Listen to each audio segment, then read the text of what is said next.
Is it on? So I've given in, I'm doing another vlog. It's been a while because I don't know, I don't really know what to vlog about. I didn't want to sit here and talk about like hair and beauty because I'm not very good at that kind of stuff. So I wanted to wait until there was something relevant that I could do a vlog about. So I found it. If you do follow my blog or you know me, or even on my Instagram, you'll know that I love travel, and I went travelling over a year ago to Southeast Asia. I always get messages or people ask me, you know, I want to go travelling but I don't know where to start, I don't know where to go, and I don't know where to book my flights. Can you help me?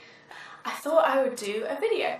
If you're looking for something in particular, like insurance or what jabs you need, then I am going to do a breakdown in the description below of all the things I'm going to talk about, so you can skip to the bits of the video that you want to look at. So like I said, I went travelling.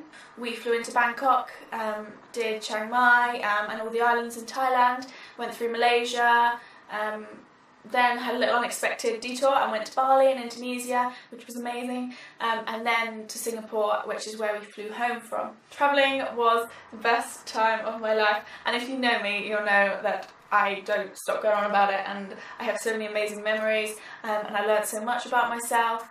It makes a lot of people independent. It forces you into situations that you have to deal with, and you have to be grown up, and a lot of situations where you aren't so grown up and you can mess around and you can really like let go and have fun. And that's certainly one thing that I learned was, you know, like how to relax. And that sounds really strange, but I just done my A-levels and I'm a perfectionist, so I get really stressed and I get really like high expectations, I guess. So going travelling, there was none of that. There was no expectations, no exams, no, you know, it wasn't about money, it wasn't about celebrities, or it wasn't about...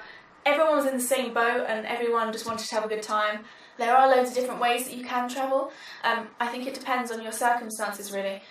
I mean, if you're on your own, you might prefer to do a pre-organised trip, and one that's, you know, the itinerary is already done, so that you go and you're guaranteed to be surrounded by people. You've got your hotels booked, your food's organised, your transport, and that's really easy. If you do decide to travel on your own, which a lot of people do without the pre-organised trips, then hostels are the best way to meet people because everyone's in the same boat. You'll find so many people that are travelling on their own. So when I was looking to go travelling, I walked in there and they had like a display of books or brochures of like all the different countries. So here I've got the Asia one. You can see that one, and I've got the Australia one. So they've just got in and they've got all the hotels, all the main places that you might want to go to, all these pre-organised trips. So they have things like, you know, going and doing all the islands in Thailand, going up to Chiang Mai. There's so many different combinations, so there are lots to choose from. I guess the downside is that they are quite expensive. I think you're paying really for the fact that you don't have to worry about anything. Everything's organised for you, and their knowledge of, you know, where to go and stuff. But I think that's part of the fun of actually going travelling by yourself and making it up as you go along. Another way you can travel is to volunteer. So you can volunteer in like villages, in like with animals. There's loads of volunteer schemes and stuff. STA also deal with things like that. Here I've got in Asia you can do Project China, which is with the pandas for 14 days. The elephants in Chiang Mai, up north of Thailand. Orangutans in Borneo. Hill tribe check, so you go out and like hang out with all the village in different types of tribes and villages. So that's another nice thing to do, and something you could do if you're going by yourself. I didn't do it because normally they are like 5 or 7 or 14 days. Sometimes that, if you've got only a certain amount of time of work, then you want to get as much done as you can, and sometimes that can restrict you and maybe spend too much time in one place. You could, I mean, do it for a week if you're quite flexible with time, so go and do a week with the elephants or the pandas. Oh my god, it'd be awesome to do the pandas. So yeah, you could do a week and then, you know, have that as your set organised thing and then go off and travel. Or you could just do what me and my friend Leanne did. We just booked our tickets, had nothing organised when we got to Bangkok, and just made it up as we went along. It's not actually as scary as people think. Like, when I say that to people, they're like, oh my god, what, so you had nothing booked? Like, you just turned up there? Well, I tell a lie, we had our first our first couple of nights we had booked in Bangkok just to, settle us in. We booked our flights through STA Travel. The great thing about STA flights, or most of the STA flights, is that you can pay an extra, I think it was £40, and that means that you can have a flexi flight. So if you book your coming back date, but that flight is then flexible, you can change the date, I think it's up to 3 times without altering the price. So if you are there and you want to stay longer and you're loving it, then you can change it and come back a couple of weeks later or extend your trip. Otherwise, if you weren't enjoying it so much and you suddenly wanted to come home, you felt homesick, then you can bring it forward as well. If you do want to talk to STA, then you can book an appointment. It's really easy. You book it online and you get a confirmation. You can just go there like we did, knowing absolutely nothing, and they talk you through it, and you can go away and come back again. We also booked our first couple of nights accommodation. We stayed on Koh Sam Road, which is the busy road, the traveller road in Bangkok. I'll link the place that we stayed below. As long as you're on Koh Sam Road, to get in with the hustle and bustle of everything, kind of kickstart it in like a proper traveller fashion. Oh, here you go. Back to transport. They have like all these little like tourist shops, like little shops, and they have all the main destinations, so like Phi Phi, Koh Phangan, places like that. They have them all written, and you just go in and say, there's 2 of us, we want to go to Koh Phangan for the full moon party, and they'll take the money from you, they'll give you a receipt and say that come and meet here in the morning, or we'll come and pick you up. It's so easy to get around, and I think people don't realise that. It's catered for tourists. There are so many tourists in Thailand. They have trains and buses, although one thing I will say about the trains and buses is that they're never on time. Well, they're never on time. They take longer than they say they're going to take. If you are only there for like 2 or 3 weeks and you're really, you don't want to waste time travelling, then you can fly between, say, Bangkok and Chiang Mai, or Bangkok and Koh Samui, Bangkok and Phuket, and access all the islands that way. They don't normally book the flights for you here, because it's a lot cheaper to book through the budget airlines in Asia. I think it's AirAsia that we used. You can get really cheap flights like internally. But no, we went for the buses and the boats and the trains. We did an overnight train from Bangkok to Chiang Mai. I think it was like a £5 compared to probably like 70 quid flight. So there are lots of things you need to do before you go to Thailand. Lots of important things. One of them is getting a visa. I got a tourist visa, which allows you up to 60 days to be in Thailand. I think it was £25. I've actually got my little passport here with it in. So you send off and apply for this, and then it just goes in your passport. Make sure you do it a couple of months before, because I think you send your passport off to them with an envelope, recorded delivery, so that they can send it back to you. Another important thing is travel insurance, so insuring your belongings, your camera, yourself, your health. It was a bit of a brain ache, trying to find that. I'm useless at finding things like that. Not many companies will insure like expensive goods, like £200-300 for a camera.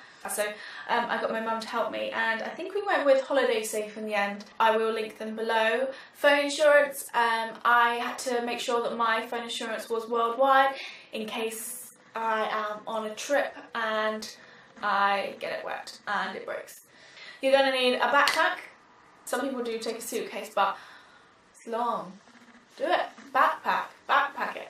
Another thing I was told to do was get photocopies printed of your insurance and your passport. To make sure you email it to yourself so that you can log onto a computer and access your insurance and your passport should you need it. Last but certainly not least is jabs. When I went, I had Hep A and Hep B, which were free on the NHS, and typhoid, and then I paid for rabies. I don't think I had anything else. It depends where you go in Thailand. I think if you stay in the main tourist areas, then I don't think you're exposed to as much. If you, for example, go out and work with children or work in the green grass areas, and then I think there's Japanese encephalitis. And then I think more on the borders and in certain areas, you're at risk of malaria, so malaria tablets are another option. Basically, once you know where you're going, or you know kind of the areas that you're going, book a travel appointment with your doctors, which is what I did. One that I was told that was an option was rabies, which was £150 the jab. I just didn't want to pay £150, particularly like on top of everything else I was paying for when I went travelling. So I was like to Mum, I don't know whether to have it or not. I'm not really going to get bitten by dogs. I'm not going to get into a situation where I'm going to get bitten by anything, am I? She was like, Molly, don't be silly, like, it's your health, you can't risk your health. So I got the rabies vaccination, which was a good thing, because I got bitten by a monkey. I was in pee-pee and went to Monkey Beach. I was taking a picture out to sea, came up from behind and bit me on the leg. I didn't aggravate it, I didn't try and feed it, which everyone does. So I have a nice little war wound scar on my leg from that. I obviously wasn't going to get the jab, but by having the jab, the pre-exposure, it allowed me 24 hours to get medical attention. So if you are going on a trek and you're far away from a hospital, or, you know, it allows you that time to get to hospital and get treatment. And I think the jabs last for like 5-10 years anyway, so good investment. Okay, so let's go on to what to take with you. Some people, like I said, do take backpacks. Some people take suitcases. I went proper traveller style with a backpack, which I borrowed off a friend. They can be quite expensive, and if you don't know if you're going to like travelling or if you're going to use it again, then sometimes it's good to see if a friend's got one that you can borrow. I got a 65-litre one, which I will link below. The less you take, the better, because you're going to be carrying it on your back, and if you're moving around a lot, then you know it's going to be on your shoulders aching. But the good thing about Thailand is the massages are like £2. So even if you've got backache from carrying your backpack, get a massage. I have actually done a post on what I took in my backpack, so specific toiletries, insect sprays. I think I took the Jungle 50+ DEET. So I will link that below on exactly what I took in my bag with me. The main things that I'll point out were like travel adapters, a mini backpack, because you can use it as your hand luggage, and you know, if you're staying at a B&B or whatever, and you're going to the beach for the day, or you're going on a trip for the day and you don't want to take your massive backpack, so having a mini backpack was really handy, just to put your phone, your key, or you know, a bottle of water, a bikini or a towel. Some more things that I found essential that I took with me were like my bum bag, bikinis, a little first aid kit for any little bumps and scratches or monkey bites that you need to cover up until you get to the doctor.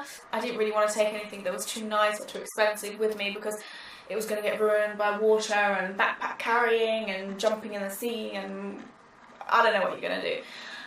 But yeah, clothes out there are really cheap, so don't pack too much in your suitcase, because you'll want to buy loads when you're out there.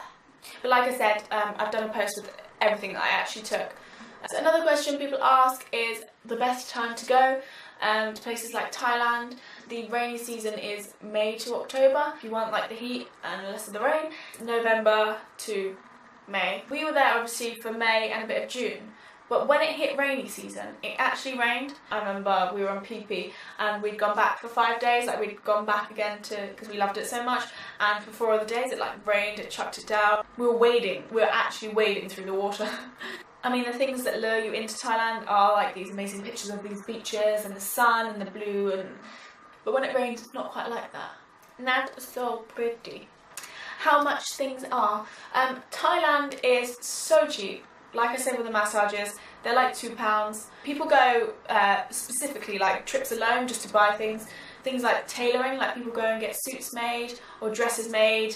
They have massive like floating markets in Bangkok, night markets in Chiang Mai where you can get all your fake mulberries. Do you know what I got? I'm actually wearing them right now. These, what are they called? Harimi type pants. They are the best thing I ever bought. They are so comfy, and guess how much they were? £2. I think they were £2. I think they were originally like £4, and I think I haggled him down to £2. In terms of how much money I spent, I budgeted, I think it was about 220 a week, which got me my accommodation, food. That was kind of including everything. So over the 2 months, what's that? I think I spent £2 grand. In Bali, we were staying in these beautiful, we stayed in this honeymoon suite in Bali. Like everything was hand carved, and we had this like massive room. We were even doing cartwheels in the room. I think it was like £6 a night, including breakfast. Like it was so beautiful. Your money just goes so far. And we never stayed in a hostel because it was an extra £1 or something to stay in like a B&B, like have your own room. That included travel, included doing things like the trek in Chiang Mai with the elephants, and bamboo rafting, lots and lots of things. So that was us like comfortably spending that money. I think you could actually do it a lot cheaper, or likewise if you've got more expensive taste, you could spend a lot more money.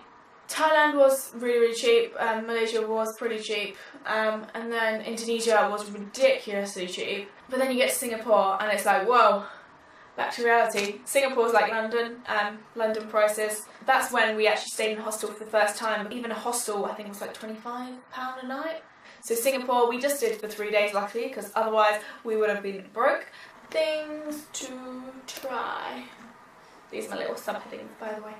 Chicken and cashew nuts. It's like a dish out there. I lived off chicken and cashew nuts. Another thing you can do in Thailand is Thai cooking courses, which we did in Chiang Mai. So you learn how to do all their signature dishes, and then you can bring home a little cookbook. And you know, when I got back, I was like, "Ah, Mum, I'm gonna make you chicken cashew nuts."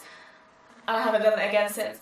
Oh, my mum went to Thailand a few months ago, and she brought back some coconut jam, which is awesome. You've got to try a Thai massage.